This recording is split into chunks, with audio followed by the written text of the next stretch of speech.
yung personal problem na sinasabi mo? Iris! Iris, sandali!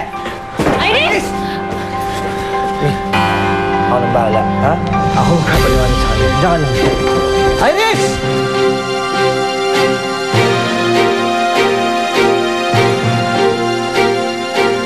Iris, sandali nga.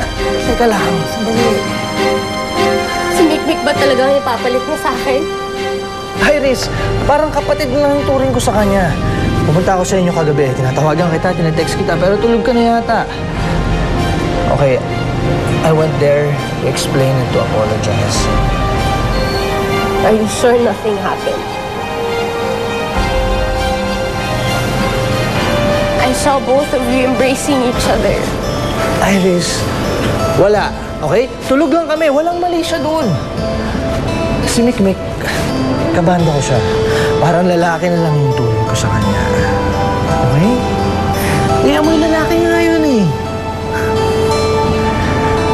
Believe it or not, wala na ibang babae sa buhay ko kundi ikaw.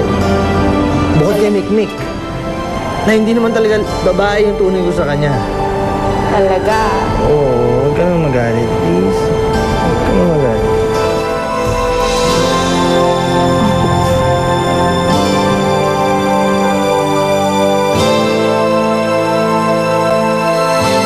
Beverly, natawagan mo na ba si Andre? Hello?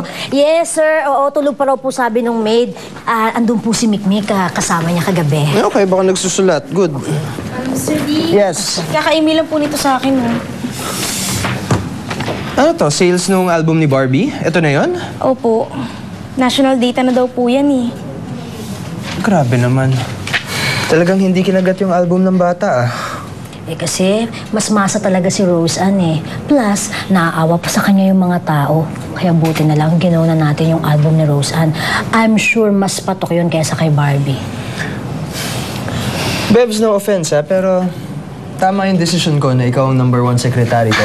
Ang ganda ng insight mo. Thank you. Kaya ikaw ang magsabi niyan kay Mylene mamaya. Babantahin ko nga po pala si Rose Ann. May recording siya eh. Okay. Speaking of recording, dadating ba si Andre doon mamaya? Ay ba, dapat? Okay, good. May schedule pa ako sa'yo? Wala po.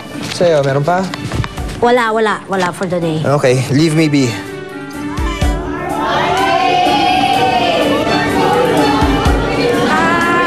Wait, ito.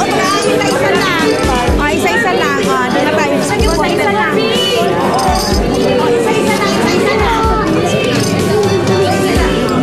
Uy, abangan niyo ang album ni Roseanne, ha? Sa susunod na yon, sana naman supportahan niyo siya. Naku, ma'am, bibili talaga kami niyan, ma'am. Tsak na hindi yan lalangawin. Naku, ikaw naman. Pagbiro ka. Thank you. Uy, kayo lahat ang... Nakikiusap din po sana ako sa inyo na suportahan niyo din po yung album ni Barbie.